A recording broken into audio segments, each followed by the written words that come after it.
Ang galit, ang puting agila. Isang matandang ama ang bumisita sa kanyang bunsong anak sa kampo militar.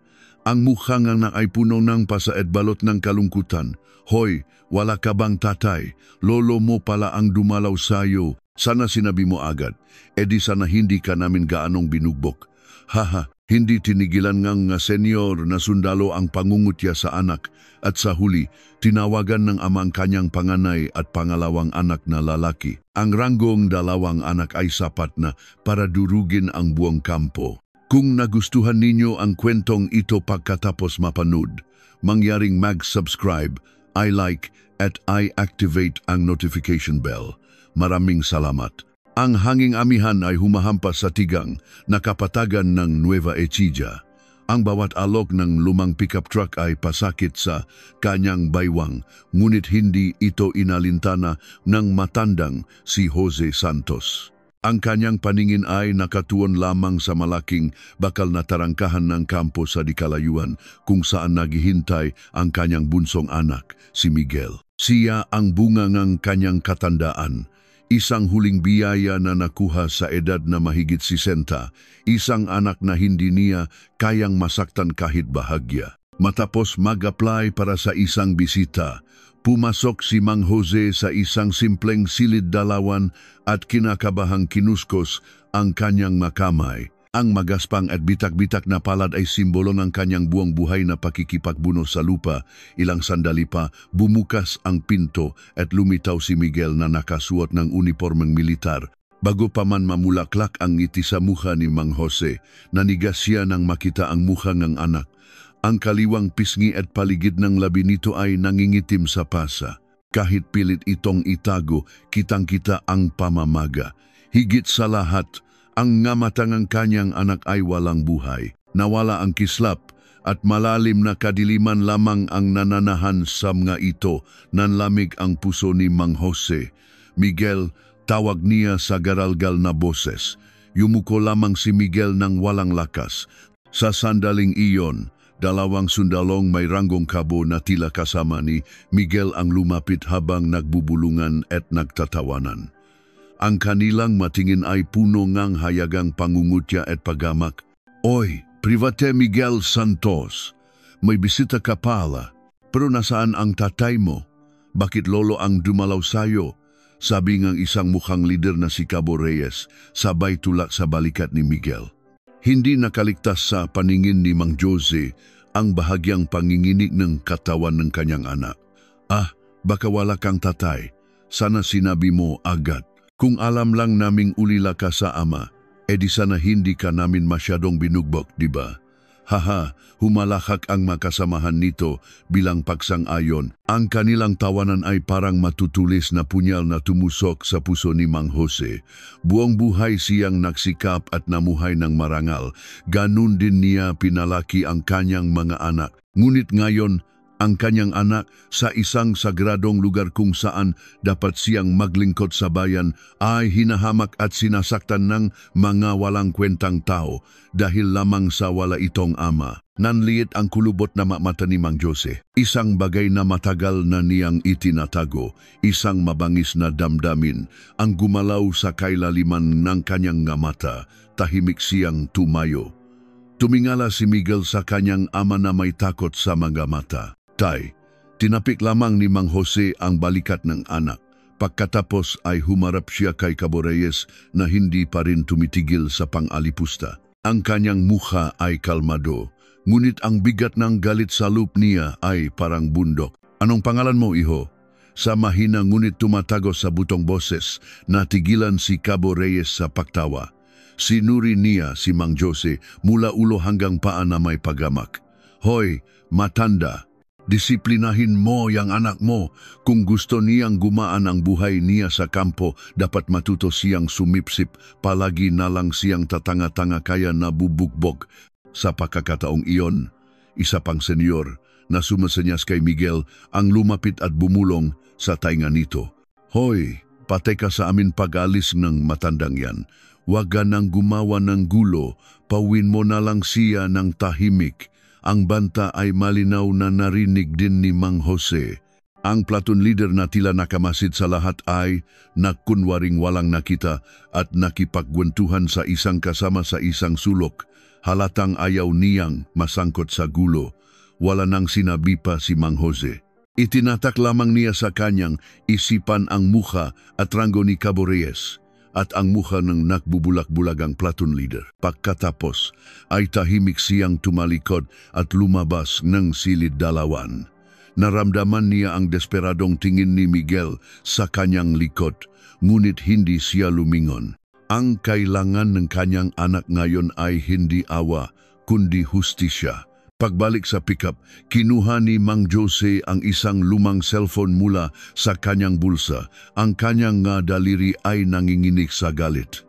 Matagal niyang pinindot ang speed dial number 1. Bago pa man tumunog ng 2 beses, isang matatag at malakas na boses ang sumagot. "Tay, ayos lang po ba kayo? Antonio?" Ang boses ni Mang Jose ay mababa at malamig na parang nanggagaling sa isang malalim na kuweba. "Opo, Tay. Bakit po ganyan ang boses ninyo? May sakit po ba kayo?" Ang panganay na anak, si Antonio. Ang kanyang boses ay puno ng pag-aalala. Huminga ngang malalim si Mang Jose. Isang malakas na hangin ang humampas sa bintana ng truck na tila nagbabadya ng isang madugong unos. "Ayos lang ako. Wag mo akong alalahanin. Nasaan ka ngayon?" "Nasa headquarters po ng Tuvan Infantry Division." "Tay, ano pong nangyari?" "Sige, tawagan mo na rin ang kapatid mo. Pumunta kayong dalawa ngayon din dito sa lokasyon ko, sa kampong ang bunso ninyo. Walang kailangang tanong," maring sabi ni Mang Jose. Ang lamig at galit sa kanyang boses ay agad na naramdaman ng panganay niyang anak, si Antonio. Kailanman ay hindi pa niya narinig na nagsalita ang ganito ang kanyang ama. May pasa sa mukha ang bunso. Ang isang pangungusap na iyon ay sinundan ng mabigat na katahimikan sa kabilang linya. Ilang sandali pa, narinig ang boses ng panganay. Wala na ang dating katatagan. Napalitan itong boses na sinlaming ng yelo at sintalas ng bakal. "Naintindihan ko po, Tay. Alis na po kami ng kapatid ko ngayon din. Pakitext po ang lokasyon ng kampo." Matapos ibaba ang tawag, agad na tinawagan ni Mang Jose ang kanyang pangalawang anak, si Benjamin. Tulad ng panganay, sa isang pangungusap lamang ng ama, naintindihan na niya ang lahat. Ang pinto ng impyerno ay kasalukuyang bumubukas. Pumikit sandali si Mang Jose. Ang pasasamukha ng kanyang bunsong anak at ang mapanuyang tawa ng senyor ay naglalaro sa kanyang isipan. Tahimik siyang nangako. "Ang pag-ipon ninyo sa anak ko ay babayaran ninyo ng pagkawasak ng inyong mga kaluluwa." Ilang sandali matapos ang tawag ni Mang Jose, ang opisina ng Division Commander ng Tuvan Infantry Division, ang tagapagtanggol ng gitnang Luzon, ay biglang nanigas. Ang Division Commander, si Major General Antonio Santos, na kanina lang ay may ngiting nakikinig sa ulat ng kanyang aide, ay nawalan ng lahat ng emosyon. Ang natira ay isang galit na sintalim ng yelo. Buong dibisyon, ilagay sa Red Alert. Tawagin ang Provost Marshal, Inspector General at G1 sa opisina ko ngayon din. 5 minuto. Ang aide, sa unang pagkakataon na makita ang ganitong anyo ng kanyang general, ay nakalimutan pati ang pahinga. Hindi ito simpleng galit, isang itim na aura na kayang wasakin ang lahat ang bumalot sa buong opisina. Kahit natataranta, sumaludo siya at kumaripas ng takbo. Agad na tinawagan ni Major General Antonio ang kanyang kapatid, si Brigadier General Benjamin Santos, ang commander ng isang brigade sa ilalim niya. "Ben, tumawag si Itay, narinig ko na." "Kuya, ako rin po. Bumuka ngayon din ng isang strike force mula sa pinakamagagaling at pinakamabilis na scout ranger sa brigade mo. Kumpletuhin ang armas, sobra-sobra kung kailangan. Isama mo ang Military Police Special Reaction Unit. At ikaw, sumakay ka ng command chopper at pumunta sa coordinates na ipapadala ko. Susunod na ako. Masusunod, kuya." Ang boses ng kapatid ay nag-alab din sa galit. Para sa makapatid, ang kanilang ama ay ang kanilang langit. At ang bunsong si Miguel, ang lahat na dapat nilang protektahan. Ang sinumang sumaling sa dalawang iyon ay walang karapatang patawarin. Tumingin si Major General Antonio sa bintana. Ang payapang kampo ay magiging isang impyerno sa araw na ito. Mula sa ilalim ng kanyang mesa, kinuha niya ang kanyang service pistol, sinuri ang magazine, at isinukbit sa kanyang baywang. Ang personal na pagdadala ng pistola ng isang division commander ay pambihira, maliban na lang kung panahon ng giyera. Ngunit ngayon, ang kanyang puso ay nasa gitna ng isang digmaan. Ilang sandali pa, dumating ang text mula sa kanyang ama, isang infantry battalion sa Fort Magsaysay.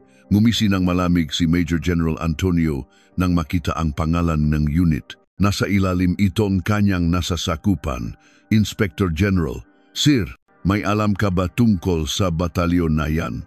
Nakisip sandali ang IG bago maingat na sumagot. May mga bulong-bulungan po tungkol sa matinding hazing at katiwalian, pero ayon sa ulat ng battalion commander, sila na raw po ang umayos nito. Wala pong nayulat na pambihirang insidente. Walang pambihirang insidente? Simula ngayon, makakaroon na. Tumayo si Major General Antonio. Ang maopisyal na nakaharap sa kanya ay hindi napigilang manginig. Simula ngayon, ako, ang Division Commander, ang direktang hahawak sa lahat ng command at control ng battalion na yan. Military police ay lockdown ang buong kampo. Siguraduhing walang makakalabas o makakapasok na kahit isang langgam. Inspector General's Office, kunin ang record ng lahat ng opisyal at sundalo ng batalyon na iyon at ilagay sila sa standby status. Walang sinuman ang aalis sa kampo na iyon nang walang pahintulot ko. Sir, maaari po bang malaman kung ano ang nangyayari? Lakas-loob na tanong ng Provost Marshal. Tumingin si Major General Antonio sa kanya at mahinang nagsalita. Maglilinis tayo ng mga peste. Pesteng nakabaon ng malalim sa sistema. Ilang sandali pa, dalawang helikopter ang umugong at umangat mula sa helipad na 2UID headquarters. Ang isa ay ang command chopper na sinasakyan ni Major General Antonio. Ang isa naman ay lulan, ang masundalong scout ranger na kumpleto sa armas. Sa parehong oras, mula sa kampo ni Brigadier General Benjamin, mga itim na military vehicle ang humarurot paalis, nagiiwan ng alikabok.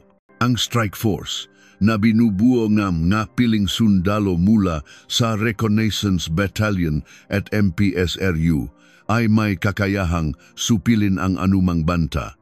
Dalawang bituin at isang bituin ang mabilis na papalapit sa isang maliit na tuldok. Samantala, ang batalyon ni Miguel ay payapang-payapa, patapos na ang oras ng dalaw, at ang mga sundalo ay naghihintay na lang ng hapunan sa isang tamat na weekend. Si Cabo Reyes ay nakahiga sa kanilang barracks, may sigarilyo sa bibig at humahalakak. Hoy, Matol, nakita niyo ba yung itsura ng matanda ni Private Santos kanina? Parang nakakain ng ampalaya. Opo, Cabo. Akala mo kung sinong naktatanggol sa anak niya, mukha namang pulubi, kaya pala ganyan yung anak. Mamayang gabi, pagkatapos kumain, i-assemble natin yan. Nag-anunsyo siyang wala siyang tatay, kaya dapat bigyan natin siya ng special attention, diba? Ang kanilang masamang usapan ay biglang natigil ng isang malakas na ugong. Isang tunog ng helicopter na yumanik sa lupa, at hindi lang isa. Ang nga sundalo ay nag-usyoso at dumungaw sa bintana. Sa itaas ng kanilang battalion grounds, dalawang helikopter ang paikot-ikot, nagpapakita ng matinding kapangyarihan. Ang isa ay may marka ng kanilang dibisyon, ang isa ay may hindi pamilyar na marka. Ano to? Training, bulong ng isa. Sa isang iglap, bumaba ang malubit mula sa helikopter at ang masundalong nakaitim na uniforme mga scout ranger ay mabilis na bumaba sa grounds. Paglapag na paglapag, kumilos sila ng may disiplina, kinokontrol ang lahat ng pasukan at labasan ng magusali. Kasabay nito, ang main gate ng batalyon ay naging magulo. Isang convoy ng mga military vehicle ang halos bumangga sa gate. Mula sa nangungunang sasakyan ay bumaba si Brigadier General Benjamin Santos. Hindi man lang niya tinapunan ng tingin ng mga gwardiya sa gate at agad na nagutos sa kanyang team leader. Simula sa sandaling ito, putulin ang lahat ng linya ng komunikasyon ng kampong ito. Bawal ang anumang kontak sa labas. Sinumang manlaban, agad na disarmahan. Sir, yes sir. Mula sa helicopter na lumapag sa grounds, sa wakas ay lumitaw si Major General Antonio Santos. Sa likod niya, parang anino ang Inspector General at Provost Marshal ng Dibisyon, ang Battalion Commander at ang kanyang Command Sergeant Major na hindi alam ang gagawin ay natatarantang tumakbo palapit. Sir, anong pong pinunta ninyo rito, sir? Sabi nga ninigas na Battalion Commander habang sumasaludo. Hindi tinanggap ni Major General Antonio ang kanyang saludo at malamig na nagtanong. Ikaw ang Battalion Commander ng unit na ito. Opo, sir. Nasa ilalim mo ba si Private Miguel Santos? Nagulat ang Battalion Commander sa pangalang hindi niya kilala. Imposibleng may saulo niya ang pangalan ng daan-daang sundalo. Habang siya'y nag-aatubili, mabilis na sumingit ang Command Sergeant Major. Opo, sir. Nasa headquarters company po siya.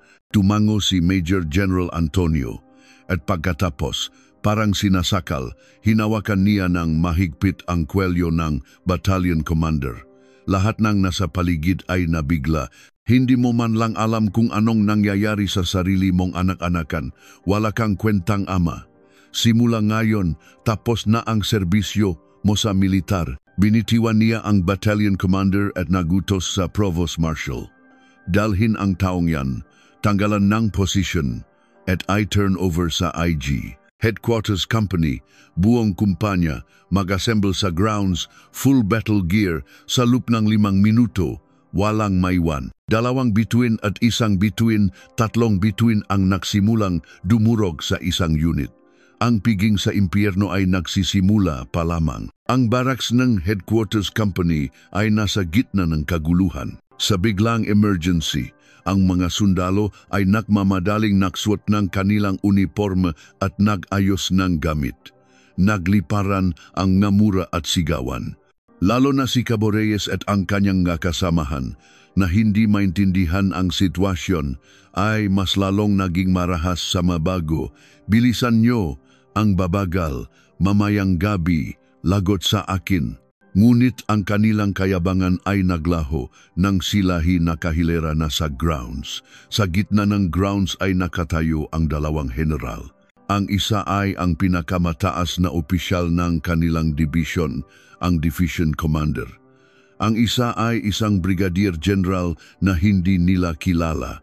Pinalilibutan sila ng Scout Ranger na may nakakatakot na aura. Ang buong paligid ng grounds ay kinupkop ng strike force mula sa brigade. Pakiramdam nila ay mga hayop silang nakulong sa isang malaking bitag. Ang battalion commander ay wala na, kinuha ng mga MP. Ang company commander at mga platoon leader ay nanginginik na parang dahon sa harap ng general. Tahimik na pinagmasdan ni Major General Antonio ang masundalo ng Headquarters Company. Sa bawat pagdaan ng kanyang tingin, yumuyuko ang masundalo. Sa wakas, tumigil ang kanyang tingin sa isang lugar. Sa kanyang bunsong kapatid, si Private Miguel Santos, na may pasa sa mukha at sa tabi nito ang hindi mapakaling si Cabo Reyes. Company Commander, Sir, sagot ng commander sa halos pabulong na boses. Anong ginawa mo habang nakakaroon ng ganyang pasa sa mukha ang sundalo mo? Sorry po, sir. Sorry. Kung nadadaan lang sa sorry ang lahat, hindi na sana ako pumunta rito. Sumanyas si Major General Antonio sa kanyang kapatid, si Brigadier General Benjamin. Humakbang si Benjamin pasulong at sumigaw sa buong kumpanya. Ang kanyang boses ay puno ng galit na kayang pumunit ng speaker. Makinig kayo. Sagutin ninyo ng maayos ang itatanong ko. ang sinumang nanakit, kasabwat sa pananakit, o may alam sa pananakit kay Private Miguel Santos, ngunit nagwalang kibo, humakbang pasulong ngayon din, walang gumalaw. Lahat ay nagmamasidan, nagpapakiramdaman sa katahimikan. Sa isip ni Cabo Reyes, nakdiwang siya. Walang ebidensya sino ang maglalakas loob na ituro siya. Sa militar, ranggo ang batas. At ang katapatan ay mas manipis pa sa papel. Isang mapaklang ngiti ang gumuhit sa labi ni Brigadier General Benjamin. Binigyan ko na kayong ng pagkakataon, pero walang gustong umamin. Sige, lumapit siya kay Miguel at niyakap niya ang balikat ng kanyang sugatang kapatid. Lahat ng sundalo sa paligid ay napigil ang hininga. Miguel, ayos na ang lahat. Sa mainit na salita ng kanyang kuya, bumuhos ang lahat ng luhang matagal ng kinimkim ni Miguel. Kuya, o nandito na si kuya, huwag ka nang mag-alala. At panurin mo kung paano babagsak ang mga basurang nakpahirap sa iyo. Tinapik ni Benjamin ang likod ni Miguel bago muling humarap kay Cabo Reyes. Ang kanyang nga mata ay nag-apoy sa galit. Ikaw, halika rito. Hindi na malaya ni Cabo Reyes na humakbang siya pasulong. Ang kanyang puso ay kumakabog na parang mababali. Ikaw ba si Cabo Reyes? Opo, sir. Sinaktan mo ba ang kapatid ko? Hindi po, sir. Kailanman ay hindi ko po siya sinaktan. Desperadong paktanggi ni Cabo Reyes. Sumanya si Brigadier General Benjamin sa Provost Marshal sa tabi niya. May hawak na folder ang Provost Marshal at nagsimulang magbasa. Cabo Reyes. Isang linggo na ang nakalipas dahil sa hindi maayos na pagkakatali ng combat boots, sinampal si Private Miguel Santos. 5 araw na ang nakalipas dahil sa mabagal na paggain, sinuntok sa tiyan. 3 araw na ang nakalipas dahil sa hindi maayos na locker, ilang beses na pinalo sa ulo. Kagabi dahil sa paghilik sa masamang binugbog sa likod Enege Barracks. At ngayong araw, hinamak at ininsulto ang kanyang amang dumalaw. Habang umaalingaw-ngaw ang boses ng Provost Marshal sa grounds, namumutla ang mukha ni Cabo Reyes. Kasungalingan po yan, wala naman kayong ebidensya, sigaw niya. Sa sandaling iyon, humakbang pasulong si Major General Antonio. May hawak siyang maliit na voice recorder. Ebidensya, pinindot ni Major General Antonio ang play button. Ang mga pangungutya at pagbabanta ni Cabo Reyes kay Mang Jose at Miguel sa Silid Dalawan ay malinaw na umalingaw-ngaw sa buong grounds. Baka wala kang tatay, sana sinabi mo agad. Kung alam lang naming ulila ka sa ama, edi sana hindi ka namin masyadong binugbog, diba? Haha, nang marinig ang sariling boses, nang hina ang matuhot ni Cabo Reyes at napaupo siya. Ang mukha ng iba pang senior ay parang papel sa putla. Pinatay ni Major General Antonio ang recorder at malamig na nagsalita. Sinabi ninyong wala siyang ama. Sige, ako ang magiging ama ninyo ngayon. Isang nakakatakot na ama na hahabulin kayo hanggang sa impyerno para pagbayaran ang kasalanan ninyo. Nag-utos siya sa mga MP. Arestuhin si Cabo Reyes at lahat ng may boses sa recording na ito at lahat ng ituturo ni Private Miguel Santos. Isampa ang kasong grave misconduct, physical injuries, grave threats, at conduct unbecoming of a soldier, kung manlaban, barilin. Sir, yes sir. Agad na dinambang ang mga MPSRU si Cabo Reyes at ang kanyang mga kasamahan. Nagpumigla sila at sumiga. Ngunit para lang silang mga bata sa harap ng mga sanay na sundalo. Pinusasan sila at binusalan. Nang umabot sa ganito ang sitwasyon, ang ibang sundalo sa takot ay nagunahang magtaas ng kamay at sumiga. Sir, report ko lang po, si Sergeant Cruz, binugbog din po si Private Santos. Si Cabo Diaz po, nangikil ng pra. Ang grounds ay naging isang gubat ng mga akusasyon. Ang lahat ng kabulukan ay sabay-sabay na sumabog. Walang emosyong pinanot ni Major General Antonio ang eksena bago ibaling ang tingin sa company commander at mga platoon leader. Ang kanilang mamukha ay kasing itim ng gabi. Alam ninyo ba ang lahat ng ito? Walang makasagot. Iyon ay mas malinaw pa sa isang pagamin. Sige, Inspector General, dalhin ang dalawang iyan at lahat ng opisyal ng Headquarters Company. Gross neglect of duty at abetting misconduct. Siyasatin silang lahat ng walang ititira. Ihanda nila ang sarili nilang hubarin ang uniformeng ito. Ang company commander at platoon leader ay lumuhod at nagmakaawa. Sir, patawarin niyo po kami. Isang pagkakataon lang po. Ngunit wala ni katiting na awa sa mga mata ni Major General Antonio. Malamig niyang sinabi, patawad. Sa impyerno kayo humingi ng tawad. Para sa inyo, walang kapatawaran. Ang gabi kung saan bumaksak ang bituin, isang unit militar ang binunot mula sa kanyang ugat. Ngunit ito ay simula pa lamang. Alam ng magkapatid na may mas madilim na katotohanan na nagtatago sa likod ng lahat na ito. Ang insidente kung saan sabay na dinurok ng isang division commander at isang brigade commander ang isang buong batalyon ay lumikha ng malaking alon sa buong sandatahang lakas. Agad na nayulat ang kaso sa mas mataas na command sa AFP General Headquarters. Ngunit walang sinuman ang naglakasloob na pigilan ang makapatid. Ang ilang nakakaalam kung sino ang kanilang ama ay nanahimik. Alam ang bigat ng sitwasyon at ang mga walang alam ay nag-isip gaano kaya kalala ang sitwasyon para kumilos mismo ang dalawang general. Kinabukasan, ang batalyon ay naging ibang mundo. Lahat ng operasyon ay itinigil. Ang maimbestigador mula sa Division IG at MP ay nagsimulang makaluhog sa mga opisina at barracks. Ang masundalo ay isa-isang tinawag para sa masinsinang investigasyon. Sa opisina ng battalion commander na ginawang interrogation room, nakaupo ang tinanggal sa pwestong opisyal. Sa harap niya ay ang Division Inspector General, matalim na sinusuri ang dokumento. Sige, magpaliwanag ka. Paano nangyari ang ganito kalalang pang-abuso sa ilalim ng pamumuno mo? Hindi ko po talaga alam. Ang ulat sa akin ay maayos naman daw po ang lahat. Sabi ng battalion commander, hindi mo alam. Ang kawalan ng kakayahan ng isang commander ay isang krimen. Habang nagbubulag-bulagan ka, nabubulok ang unit mo. Hindi ito simpleng kaso ng hazing. Ito ay isang pagtataksil na sumisira sa disiplina ng buong hukbo. Sigaw na ige. Alam na niya na kung tatakpan niya ang kasong ito, mapapahamak din siya. Ang galit ng division commander ay hindi biro at ramdam niyang may mas malaki pang kapangyarihan sa likod nito.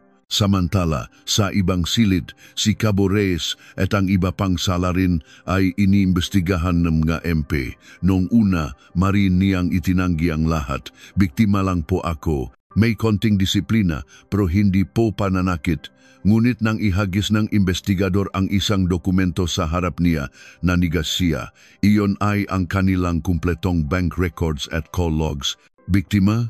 Paano mo ipapaliwanag ang perang regular na pumapasok sa bank account mo mula sa mamagulang ng magabagong sundalo? Bayad ba yan sa pagdidisiplina mo?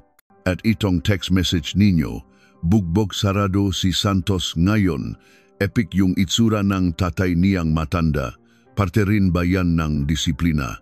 Hindi na nakapagsalita si Cabo Reyes. Ang ebidensya ay hindi matatawaran.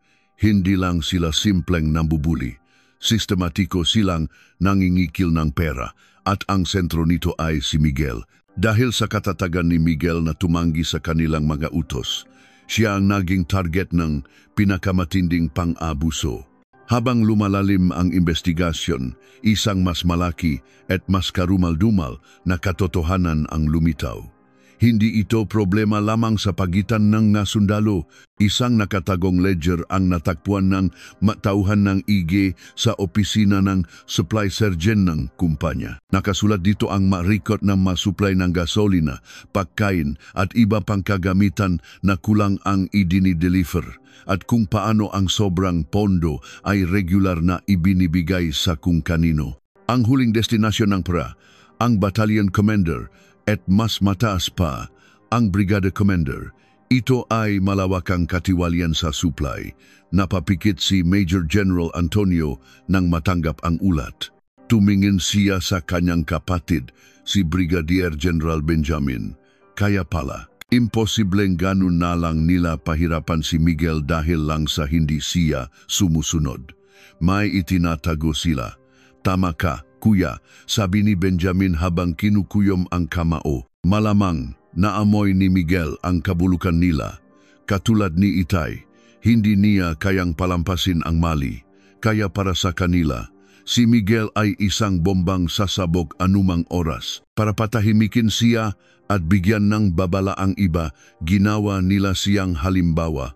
Ngayon, lahat ng piraso ay naktugma. Ang pang-abuso kay Miguel ay paraan para paktakpan ang isang malaking krimen ng katiwalian sa supply. Ang mga opisyal ay nagbulag-bulagan para sa sarili nilang kapakanan at ang battalion commander ang utak ng lahat. Ang buong unit ay isang malaking sindikato. Ito ang unang twist. Hindi ito simpleng paghihiganti, kundi isang malaking digmaan laban sa kanser na kumakalat sa buong sandatahang lakas. Agad na tinawagan ni Major General Antonio ang Division Judge Advocate. Ang kasong ito ay mas malaki pa sa isang battalion, bumuong Special Investigation Team. Isama sa investigasyon ang Brigada Commander, walang makatakas sa batas. Nang kumalat ang balita, nataranta ang Brigada Commander. Ginamit niya ang lahat ng kanyang koneksyon para paktakpan ang kaso mga politiko, mga general sa Camp Aguinaldo, kahit mga lokal na negosyante. Ngunit ang sagot sa kanya ay pare-pareho, malamig na pagtanggi. Pasensya na, pero hindi ko kayang makialam diyan. Masyadong malaki ang kalaban mo. Binaliwan ka na ba? Ang magkapatid na Santos ang kinalaban mo. Maganda ka ng hubarin yang uniforme mo. Noon lang napaktanto ng Brigada Commander na hindi pamilya ng isang ordinaryong sundalo ang kanyang kinalaban. Ngunit hindi pa rin niya lubos na maisip kung sino talaga ang kanilang ama. Samantala, si Mang Jose ay kasama si Miguel sa military hospital. Ang resultang pagsusuri ay nagpakitang maraming internal injuries at maliliit na bali sa katawan ni Miguel.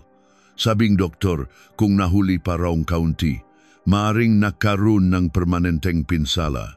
Hinawakan ni Mang Jose ang kamay ng natutulok na anak at tahimik na lumuha.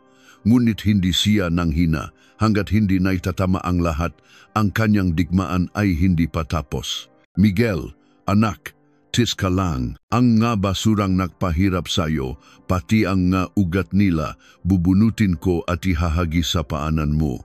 Ang kanyang nga mata ay hindi na lang galit, kundi determinasyon ng isang taong may pasan na misyon. Ang investigasyon sa katiwalian sa supply ay umabot na sa dibisyon at mukhang abot pa sa mas mataas na antas habang sunod-sunod na ipinatatawag ang mga sangkot na yanig ang buong militar.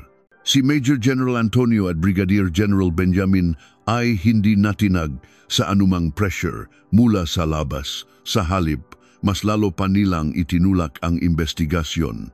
Sa likod ng kanilang katatagan ay isang matibay na paniniwala na walang sinuman ang makakatinag.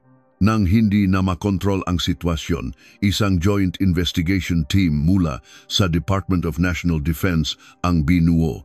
Ang pinuno nito ay isang veteranong Lieutenant General. Personal siyang lumipad patungong Nueva Ecija para kausapin ang magkapatid na Santos. Pagpasok niya sa opisina ni Major General Antonio, namangha siya sa katatagan ng magkapatid. Sa gitna ng isang iskandalong yumayanik sa buong militar, wala ni katiting na kaba o pag-alinlangan sa kanila. General Santos, hindi ba't masyado na nating pinalalaki ang isyung ito? Nakakalungkot ang nangyari sa kapatid mo, pero nakataya rito ang dangal ng buong sandatahang lakas. Malumanay na sabing general, sinusubukang kumbinsihin sila, ngunit hindi umurong si Major General Antonio. Ang dangal ay may pagtatanggol lamang kung tatanggalin natin ang mga bulok na bahagi. Ang pagtatakip sa sugat ay hindi dangal, kundi panlilin lang, pero dahil sa kasong ito, maraming inosenteng sundalo ang madadamay at hindi rin ito makakabuti sa karir ninyo. Doon nagsalita ang tahimik na si Brigadier General Benjamin. Hindi po namin inaalala ang aming career. Ang dahilan kung bakit kami nagsundalo ay para sundin ang turo ng aming ama. Ama ninyo? Nagtatakang tanong General.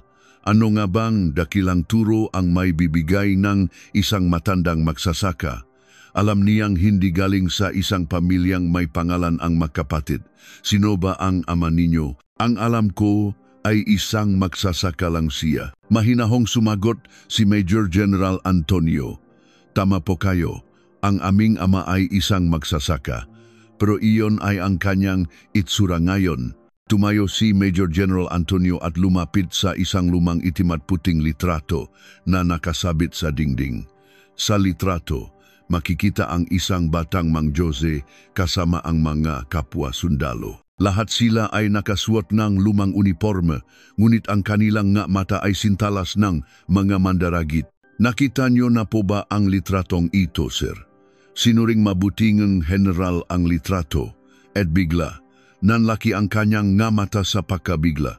Ang marka sa uniforme ngang batang Mang Jose ay isang unit na hindi na umiiral ngayon at ang mga taong kasama niya ay mga alamat na lang sa kasaysayan ng militar. Impossible ang unit na ito. Unit Aguila, nanggingini na sabi na general.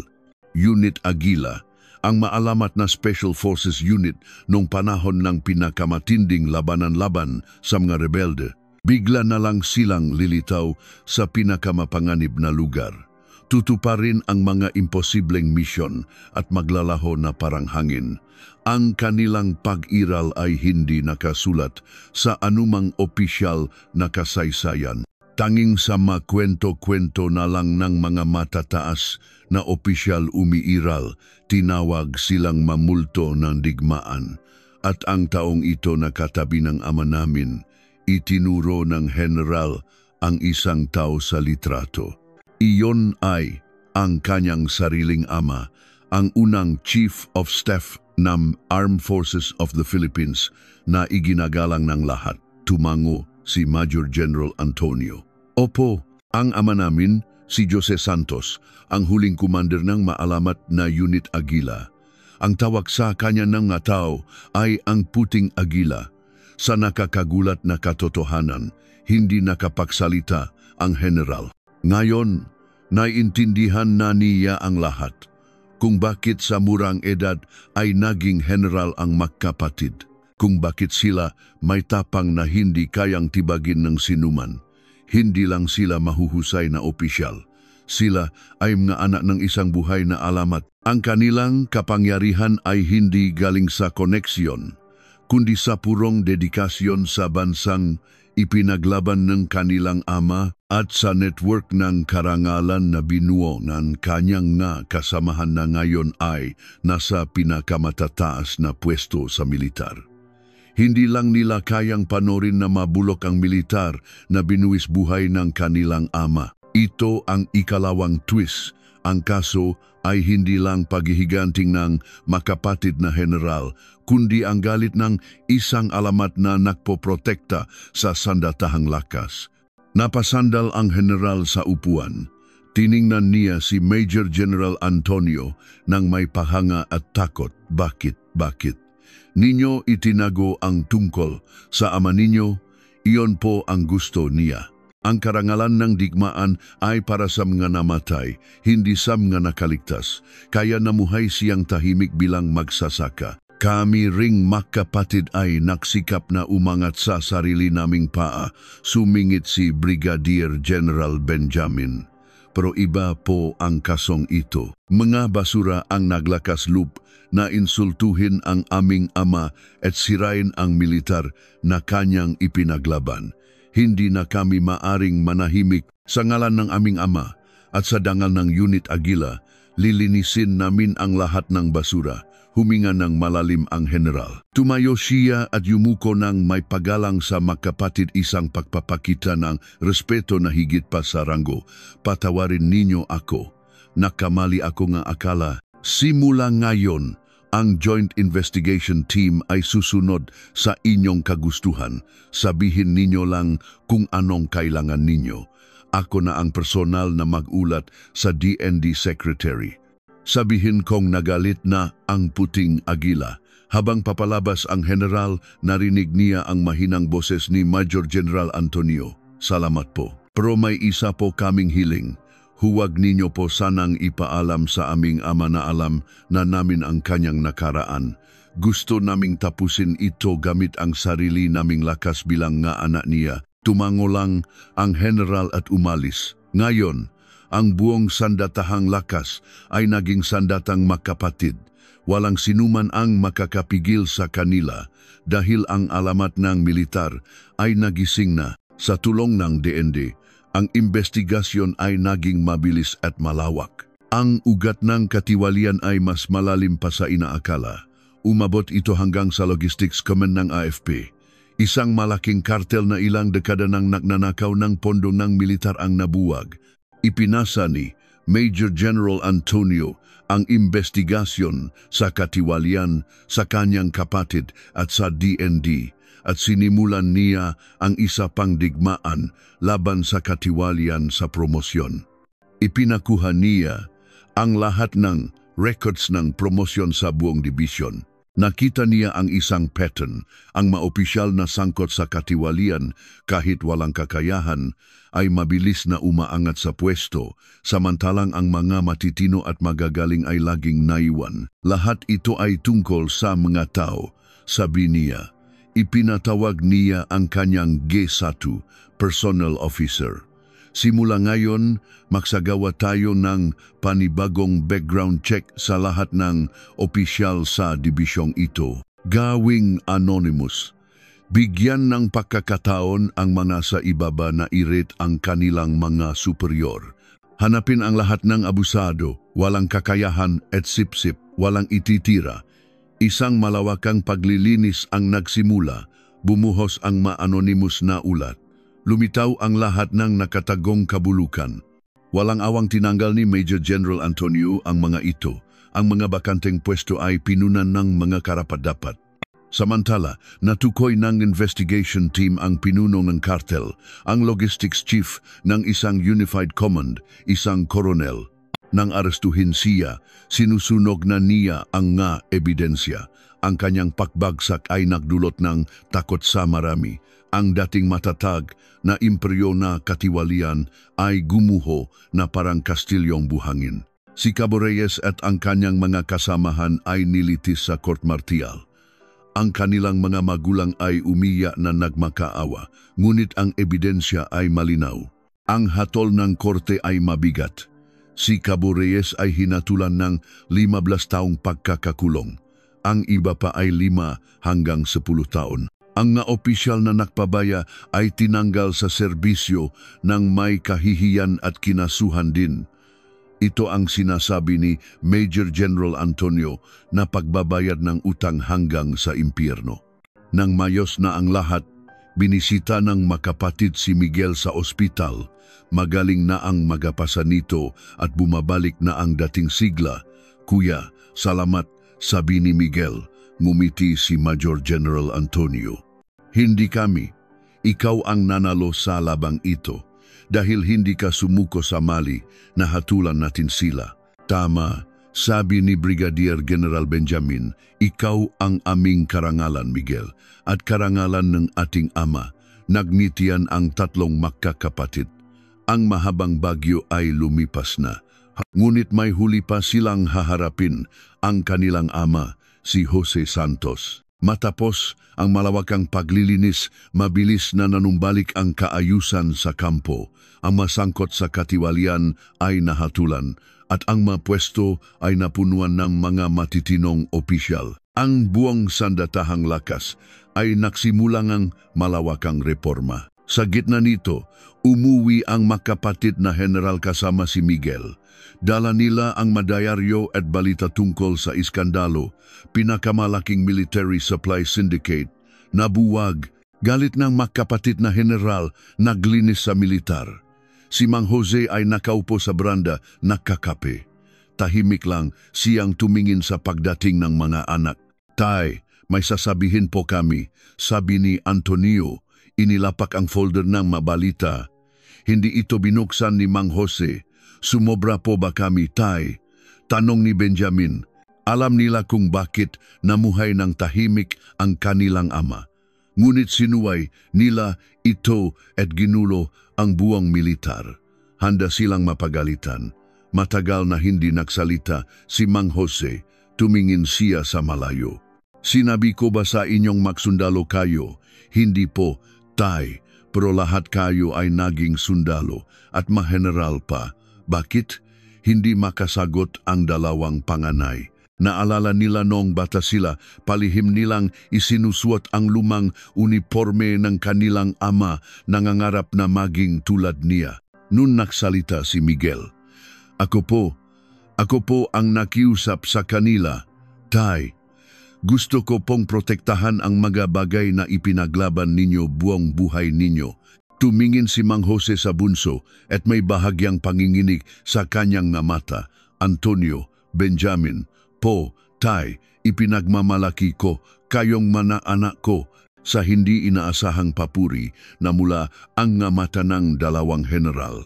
Kailanman ay hindi sila pinuri ng kanilang ama, pero tandaan ninyo ito. Ang tunay na lakas ay hindi galing sa ranggo o kapangyarihan, kundi sa tapang na isakripisyo ang sarili para sa dapat protektahan. Ang ginawa ninyo ay hindi paghihiganti. Iyon ay misyon para protektahan ang dangal ng mga sundalo at ang kinabukasan ng bansang ito. Tumayo si Mang Jose at tinapik ang balikat ng bawat isa. At kalimutan nyo na ako. Isa lang akong matandang magsasaka sa Nueva Ecija. Ang puting agila ay matagal ng patay. Pagkasabi noon, bumalik siya sa pag-upo. Naintindihan ng nga anak ang huling aral. Huwag kalimutan ang inyong pinagmulan, ngunit huwag umasa sa karangalan ng nakaraan. Gumawa kayo ng sarili ninyong landas. Nang gabing iyon, ang tatlong magkakapatid ay natulog sa isang kwarto, tulad noong bata pa sila.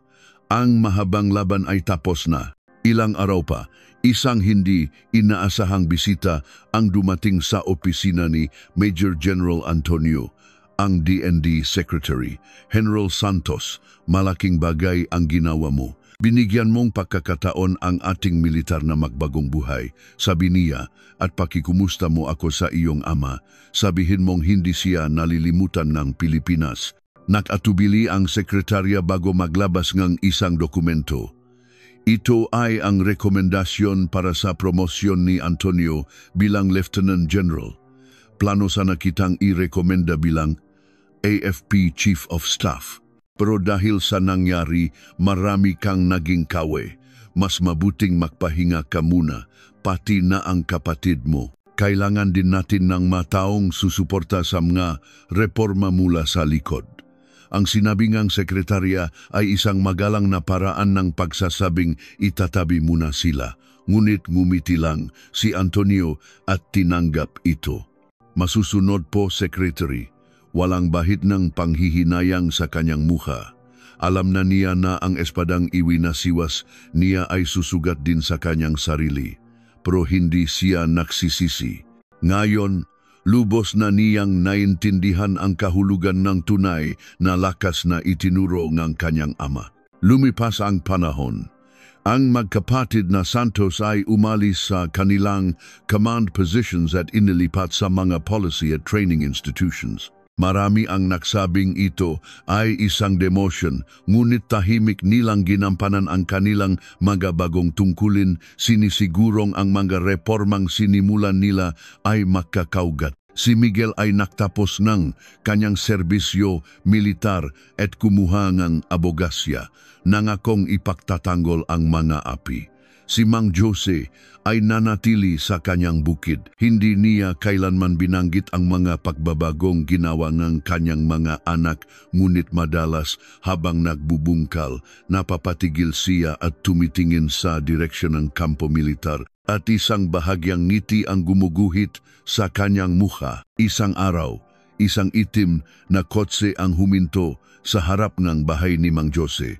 Bumaba ang isang matandang Gino na maputi na ang buhok. Isa siyang dating kasamahan sa Unit Aguila, ngayon ay isang iginagalang na elder statesman. Jose, kamusta ka na?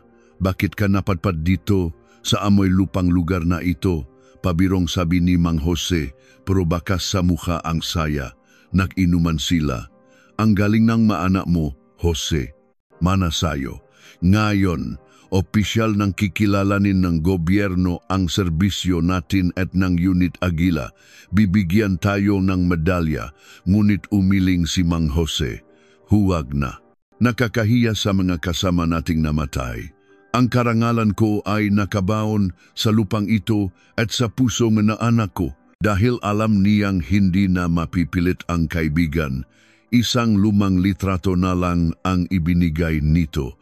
Ang nag-isang group picture ng Unit Aguila, malapit na raw maging huwes ang bunso mo. Sa araw na yon, ibigay mo ito sa kanya para malaman ng maapo mo kung anong klaseng mundo ang ipinaglaban ng lolo nila. Tinanggap ni Mang Jose ang litrato. Ang nangitingan kanyang manakasamahan at kanyang kabataan ay nagpaluha sa kanya. Ang panahon ay lumipas. Sina Antonio at Benjamin ay nagretiro bilang Lieutenant General at Major General. Si Miguel ay naging isang tanyak na abogado para sa karapatang pantao. At pagkatapos ng mahabang panahon, pumanaw si Mang Jose. Ang kanyang libing ay simple ayon sa kanyang hiling. Ngunit hindi napigilan ang pagdaksa ng retiradong general at opisyal ng gobyerno na nagbigay-pugay sa Puting Aguila. Habang inaayos ang magamit ng ama, natakpuan ng tatlong makakapatid ang litrato ng Unit Aguila. Sa likod nito, nakasulat sa sulat kamay kanilang ama, ang pinakamalaki kong medalya ay kayong tatlo. Niyakap nila ang litrato at tahimik na umiyak na muhay siyang isang magsasaka. Ngunit siya ang pinakadakilang sundalo at ang pinakamalaking ama. Ang kanyang alamat ay mabubuhay magpakailanman sa pusong kanyang maanak at sa lupaing kanyang ipinagtanggol. Ilang taon matapos pumanaw si Jose Santos, ang mundo ay tila payapa. Ngunit ang maugat ng kasamaan na inakala nilang nabunot na ay muling sumisibol. Si Antonio, na ngayon ay isang defense policy advisor, ay nakatanggap ng isang anonymous na sulat. Nakasaad dito na may malaking katiwalian sa pagbili ng magabagong kagamitang militar at sa likod nito ay ang mga dati nilang kinalaban. Hindi pa rin nadadala ang mga ito, bulong ni Antonio. Tinawagan niya si Benjamin, na ngayon ay nasa defense industry. Pareho silang may natatanggap na impormasyon. Kuya, hindi ito simpleng katiwalian, ito ay pahihiganti. Sinusubukan nilang kontrolin ang buong industriyang depensa, ang mga dating opisyal na kanilang pinabagsak. Matapos makalaya, ay ginamit ang kanilang nakaw na yaman para magtayo ng sarili nilang kumpanya at muling makapasok sa sistema. Ang mas malala, nagsusupply silang ang depektibong kagamitan na naglalagay sa panganib sa buhay ng mga sundalo at sa seguridad ng bansa. Kailangan natin ang tulong ni Miguel, sabi ni Antonio. Tinawagan nila ang bunsong kapatid na ngayon ay isang iginagalang na hukom. Agad na tinipon ni Miguel ang mga pinakamagaling na piskal na kanyang kilala. Muling nagsama-sama ang magkakapatid. Si Antonio sa impormasyon mula sa loob ng DND, si Benjamin sa mga galaw sa industriya, at si Miguel sa legal na opensiba. Nagsimulang umulang ng magapaninira sa media laban sa kanila, magabanta sa kanilang pamilya at panggigipit mula sa mga politiko. Pero hindi sila natinag. Sa isang mapanganib na hakbang, sinubukan ni Benjamin na makipagkita sa isang insider para makuha ang matibay na ebidensya. Ngunit sa takpuan, sa isang madilim na bodega sa pier, mga armadong lalaki ang naghihintay sa kanya. Benjamin Santos, hayop ka dahil sa inyo nasira ang buhay namin. Sila ay matauhan ng mga dating opisyal. Sa gitna ng panganib, biglang bumukas ang pinto ng bodega at pumasok ang isang grupo ng mga lalaki.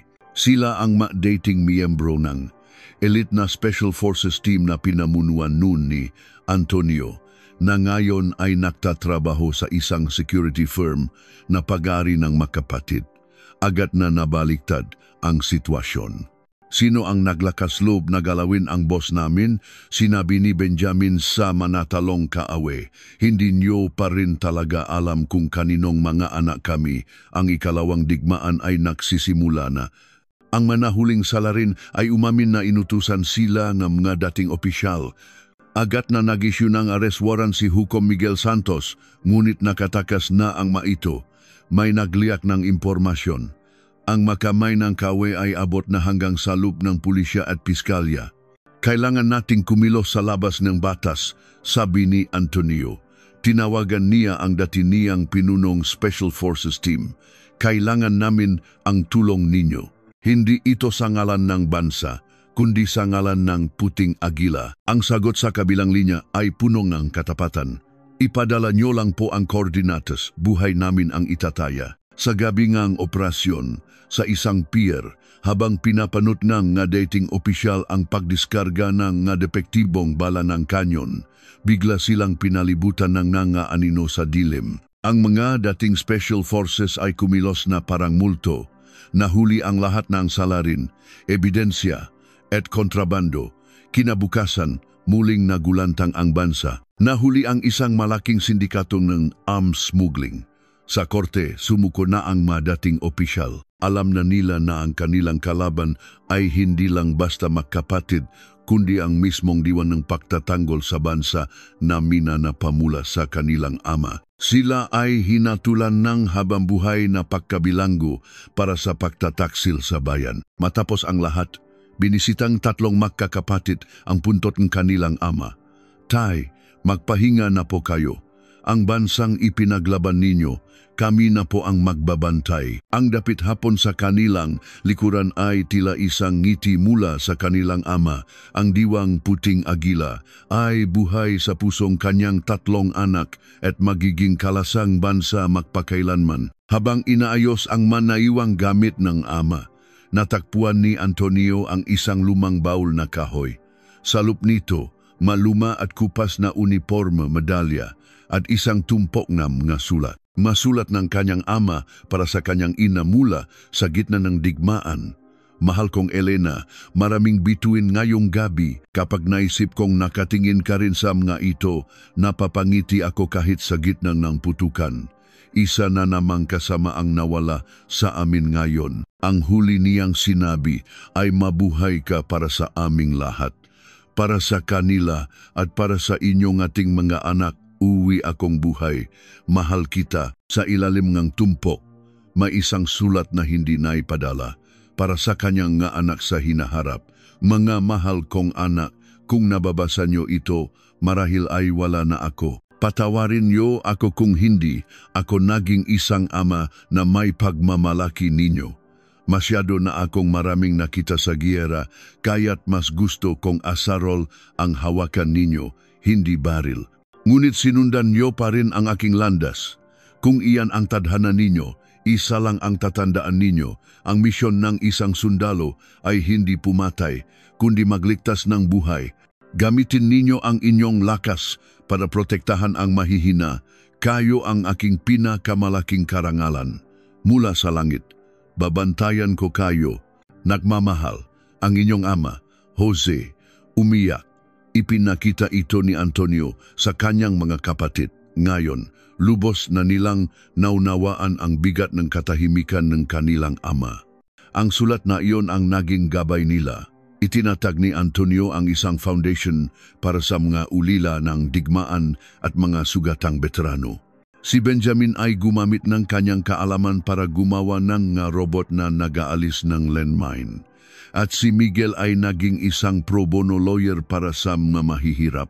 Hindi na sila mga general na naghihiganti. Sila ay mga anak na isinasabuhay ang pagmamahal ng kanilang ama. Lumipas pa ang mataon at sila ay mga lolo na. Ang apo ni Antonio, si Marco, ay pumasok sa Philippine Military Academy, ang ikaapat na henerasyon ng mamandirigma sa kanilang pamilya.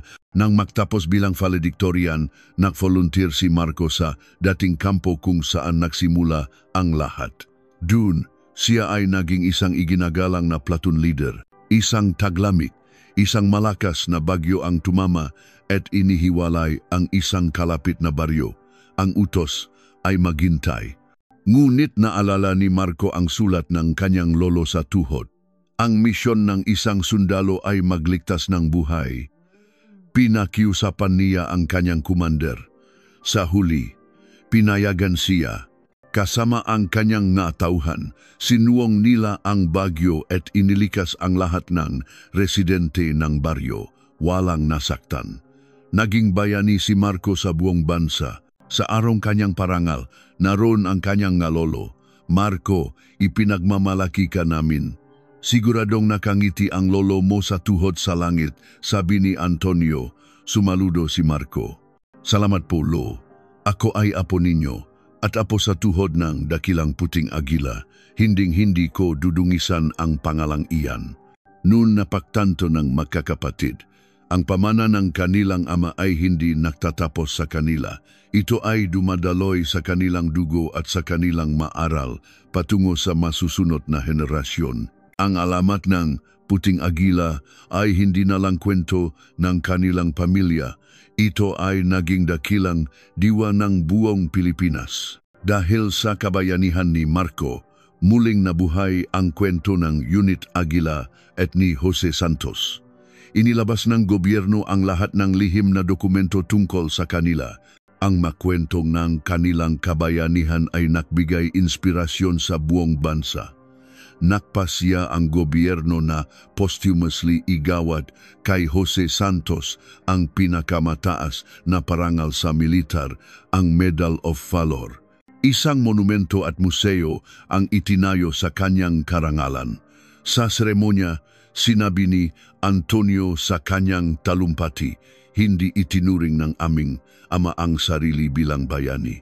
Ang tunay na bayani, sabi niya, ay ang makasamahan niyang hindi na nakabalik. Ang medalya pong ito ay hindi para sa kanya lamang, kundi para sa lahat ng kabataan ng kanyang henerasyon na nagsakripisyo para sa bayan.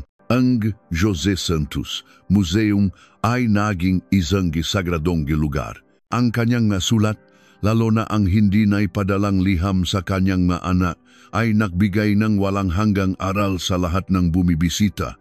Isang araw, ang matatanda ng magkakapatid ay bumisita sa museo. Sa harap ng estatwa ng kanilang ama, lumapit sa kanila ang mga bata.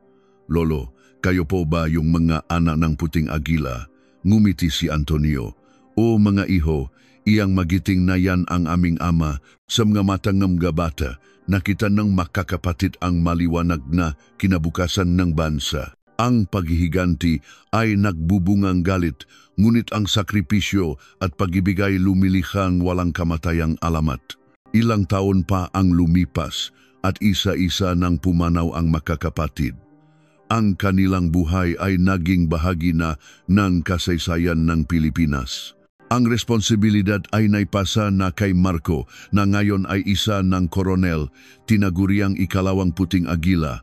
Isang araw, dinala niya ang kanyang nga anak sa libingan ng kanilang nga ninuno. Sila ang ating maugat, sabi niya. Lumaban ang lolo ninyo sa tuhod para sa kalayaan. Lumaban ang nga lolo ninyo laban sa katiwalian. At ako, sinusubukan kong gawing masaya ang buhay ninyo sa lupaing kanilang ipinagtanggol. Nagtanong ang kanyang anak, Itay, ano po ang dapat naming gawin? Ngumiti si Marco, hindi kailangang gumawang dakilang bagay. Maging matapat lang kayo, tumulong sa kapwa at huwag manahimik sa harap ng kasamaan. Sa ganun, kayo ay magiging karapat-dapat na tagapagmana ng puting agila. Inilabas niya ang lumang litrato ng Unit Agila. Tandaan ninyo, sabi niya, ang simula natin ay maliit na galit.